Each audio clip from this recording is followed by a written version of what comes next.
just share a little bit more. I'm not coming from any particular tradition and don't have the training of any particular tradition. I don't have the lingo. That's not what my life has been about. So when I'm speaking from direct experience and what has revealed itself through my life, the unfolding here.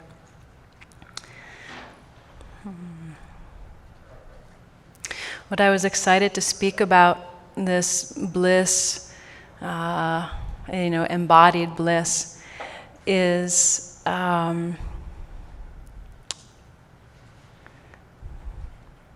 it's like what used to be terrifying, right? In this process of unfolding, this sense of self starts meeting the unknown, or starts meeting this sense of annihilation, meeting this sense of not existing. And so what used to be terrifying is actually what then becomes bliss. And that each moment is not actually connected to the last.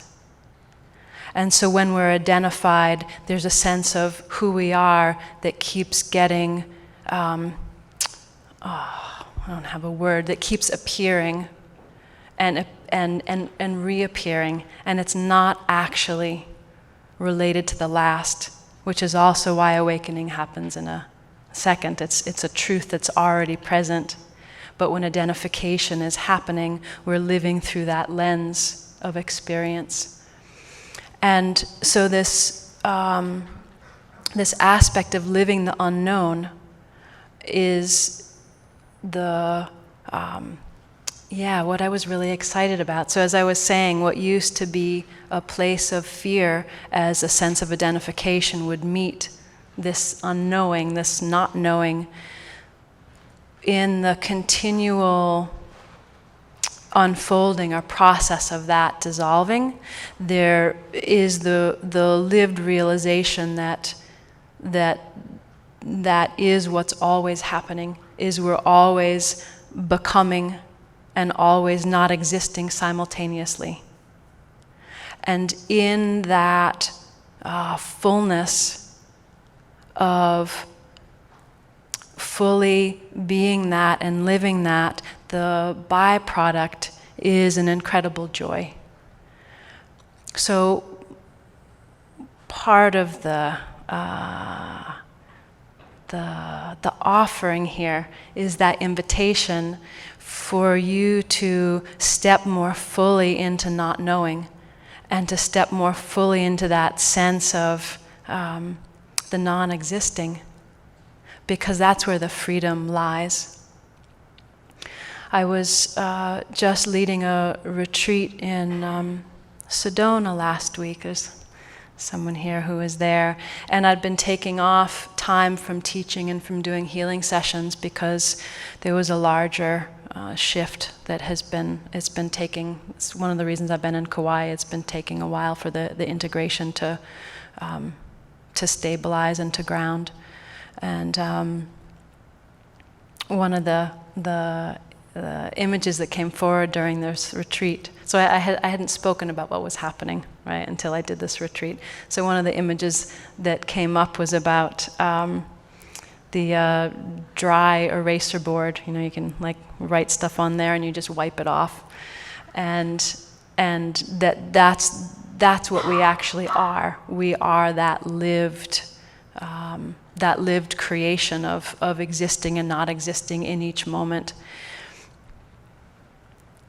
So when we're holding, or when we're identified, we're looking through a particular view and wanting something for either safety or desire, pleasure, love, interest, protection, resistance. So we're carrying a storyline through into the next moment.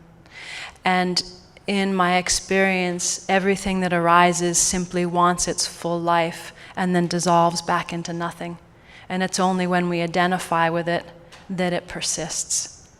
So one can practice in the moment of being with something that you suddenly grasp onto and practice letting go. So there's that practice in the moment. And when it's been identified with, then there's a level of substance that's then held either in the body or these different layers of consciousness that we see as our lens that we see through. And so those can feel more fixed, but it's the same process of fully meeting whatever's arising, whether it feels mist-like momentary, or it feels like a fixated part of your personality. That either one you can just, in that full meeting, all anything wants is that fullness of life, and then it goes back to nothing. So,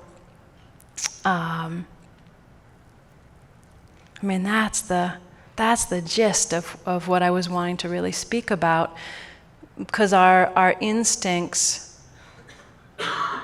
right, the sense of self, in my experience, is created for a purpose, and that it's important to know the difference between you and someone else, and in all these different dimensions or realms of consciousness, there's a sense of self that has a purpose, that is also the absolute totality and oneness, and also nothingness all at the same time.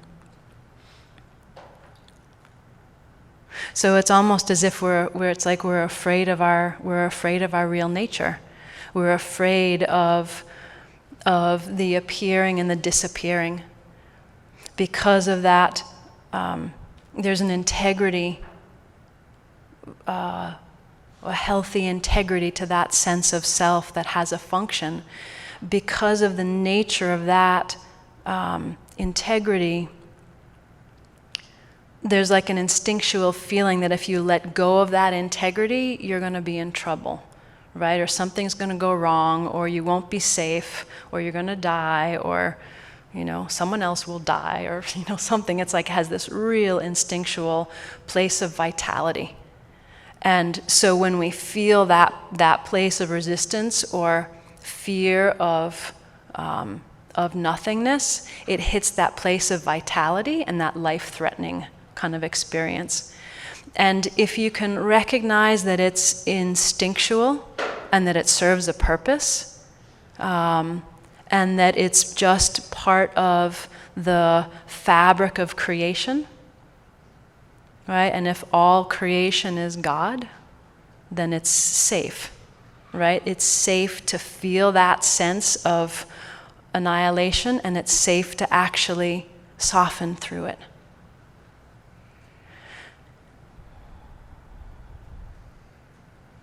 In the healing work that I do, when I started, I'm not sure how many years ago it was now, maybe 13 or 14 years or something, when the vision and the shifting started, I would see people's thoughts and emotions and see them as stuff where identification had happened and they turned to form. And the healing work was supporting the resolution of that. I lost my thread for why that was connected. Let me just be quiet for a second. Oh, I was talking about annihilation, right? That, right. And so in the meeting, in meeting that, those emotions, all they really want is to surrender back into nothing, but they need to be fully felt first. So it started with that. It's so funny. The thread just keeps dissolving.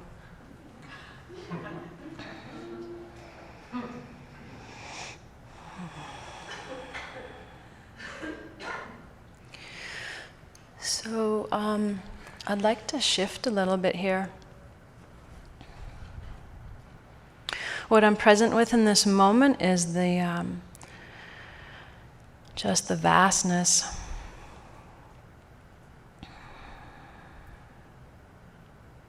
As you can see, I don't have control over these things, right? It's like just what's wanting to come through.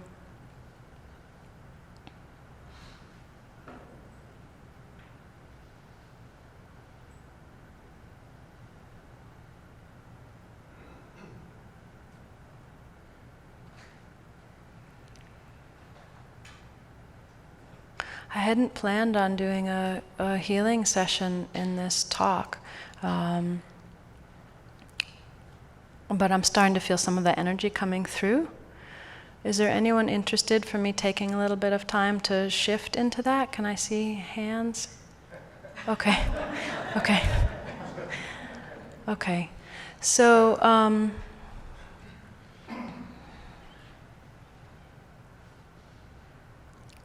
do you want a little explanation of that before we?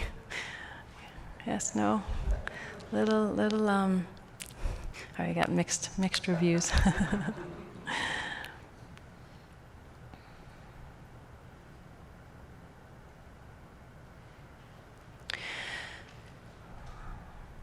One of the things that's been happening in this shifting, there's an awareness of all these layers of consciousness, and it's through this depth of these fields of being that the whole manifestation is happening with all the organization. It's like this unbelievable, incredible, intricate organization through the cosmos, down through all these layers of self, down through our human, this human experience. And so as I'm quiet here, there's a magnificent kind of field of heart, of this brilliant light of our being in the singular truth that we all are. And so I'm resting here and seeing that amplification. So I'd love to invite you to close your eyes, really come into your body. Feel your seat and your chair against your back, your feet on the floor.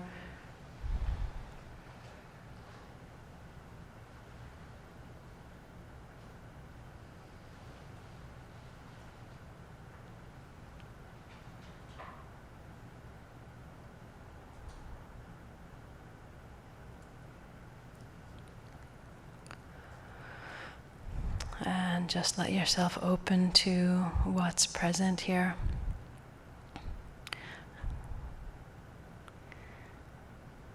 And here, meaning your experience of here, right, which is resting in your chair and infinitely, exponentially present.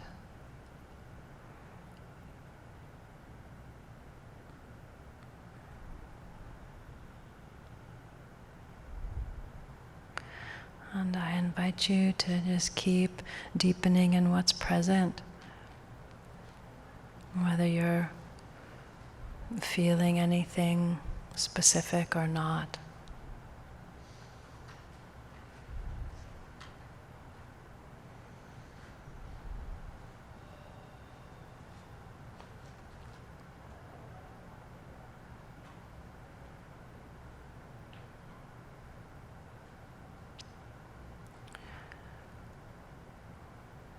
Sometimes there's a gravity of presence, and so the weight of manifesting as form can appear as that centerless center, this magnitude of gravity of presence, and yet infinitely empty and radiant and saturated at the same time.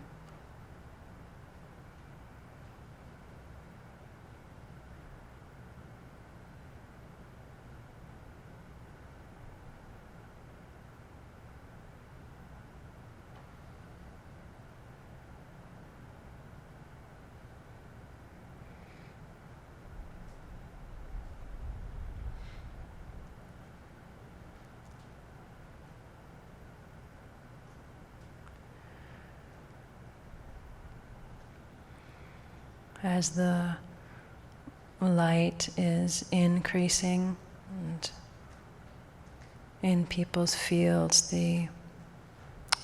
some of the conditioning or the density of stories can start to organize themselves in a way to let go.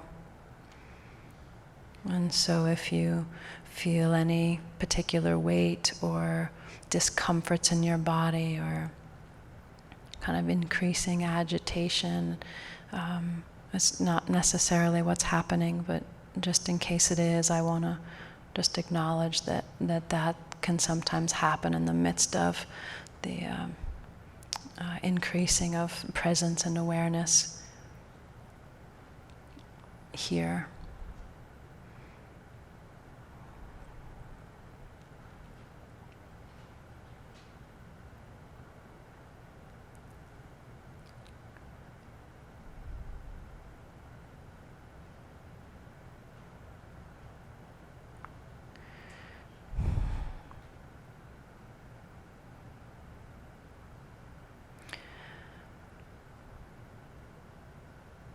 As I'm sitting here and have been with all this expansion and grounding and light, there's a gathering of that karmic material, that conditioning. I'm just witnessing a gathering as that's supported to come to a graceful resolution, easeful resting.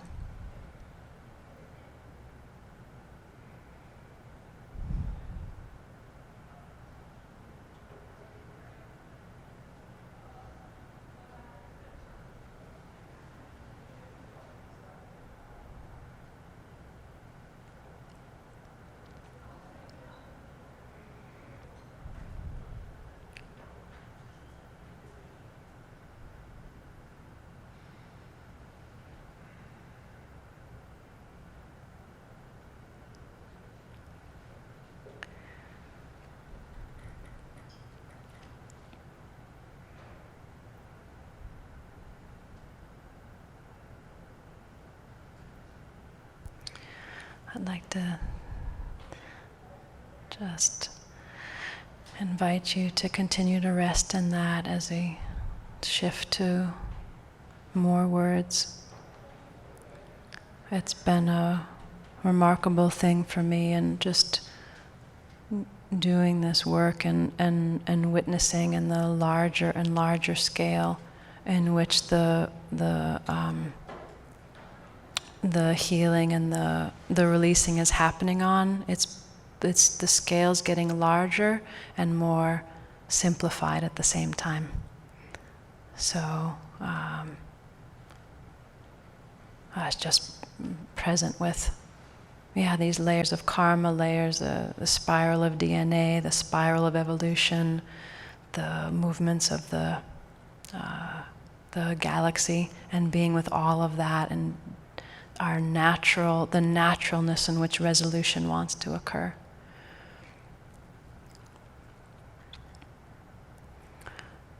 So if I just go back to the speaking a little bit again about the bliss and nothingness, and invite you to really stay resting in this place in yourself and not let my words distract you from your own presence.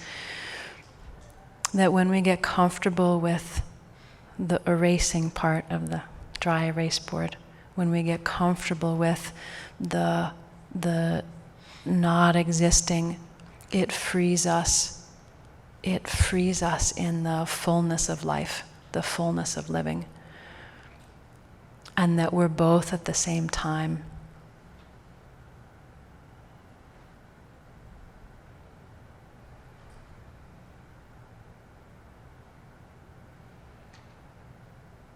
And you can feel this in yourself, right? You can feel the vitality, the radiance, life force. You can feel the gravity, the stillness, the emptiness, and the nothingness, right? We can feel those things. And if we're not afraid of that, we can rest as that truth simultaneously. My experience is that there's a sense of self that we're all familiar with, in our humanness, and that in the, I want to say this.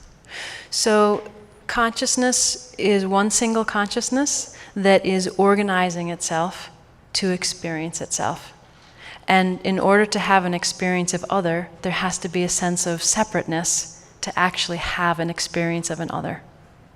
And that the way it is experienced here through all these layers, that on the human level there's a small sense of self, and when that sense of self starts to soften, it opens up through the whole plane of that experience. So I feel like I'm being, let me listen again here, because I think I might want to start from the top down as opposed to coming up this way. Well, I'll just share from my personal experience. Part of what's been happening this last year is opening through these layers, that the sense of self opens up through the whole plane. So the small sense of Kristin then woke up through the whole plane of the earth, this plant, the planet, and then I started to experience oneness with the trees and the rug and other people, and I could then there was access to other people's thoughts and emotions and feelings for healing work, or all the blowing open of communication with plants and consciousness of water and trees and animals, and so all that communication just was then seamless because the sense of self opened to the whole plane. And then that sense of I am opened to infinite I am of oneness. And then there was a union of the masculine and feminine internally, of the mental body and the emotional body coming into one, and consciousness then bumped up to another level of what I call like a player piece on a game board, and bumped up to the next game board. And each of those game boards have different rules of physics. And so like the physical boundaries here are different than your emotional boundaries or mental boundaries in relation to other people or in relation to other. And so on each of these realms, my experience is there's a sense of self that goes through the awakening to oneness of that whole plane. And then the physics, the communication, everything then integrates and then shifts to the next level. And then the same thing happens. That sense of self then opens to the whole plane of itself there and goes into oneness again, but with a larger scope. And that just continues. And so this last year there was another shift of opening to another sense of self that then was going through the process of dissolving that boundary into oneness through that whole realm. So that's what I'm referring to, and I don't think this is special. I think this is just natural. I think this is just natural for all of us, and that some people are gifted in music, right? And then that's how the universe moves through them, and it just so happens that there's a whole visual, sensory communication. That's just how this system kind of works, and so that's why I speak about it that way. But on these levels that have been opening, like I've been seeing just the planets and astrology and all of that in direct relation to the human body, and to ourselves. There was one of those quotations up on the board. It was said something like, as is the human body, so is the cosmic body, the human mind. Does anyone read that? And as I forget what the counterpart, or cosmic mind, or the microcosm, macrocosm, and the atom and the universe. And that's what my lived experience is. Right, and as we open both the finite and the infinite, are all present here. So yes, for me there are lots of layers because they're just very full and clear and detailed. But but it's still the same truth that everyone is speaking about. There's no separation. Like it's like the everything and the nothing. The everything happens to be really clear here, right? But it still is everything and nothing. So the message is still the same. So if that answers your question. Yeah, great, thank you. So, yeah, we're just about at time, so unless there's a really short question. Okay, great. Well, thank you so much, and I had expected to speak a lot more than we did, but I don't, like I said, I don't have control over this, and I am fully aware of the energetic sort of gift that was gifted to all of us. So whether you're aware of it or not, I would invite you to just hold open a little softness in yourself to be with the unfolding that happened and that will most likely continue for you quietly on the inside from our time together today. So thank you so much.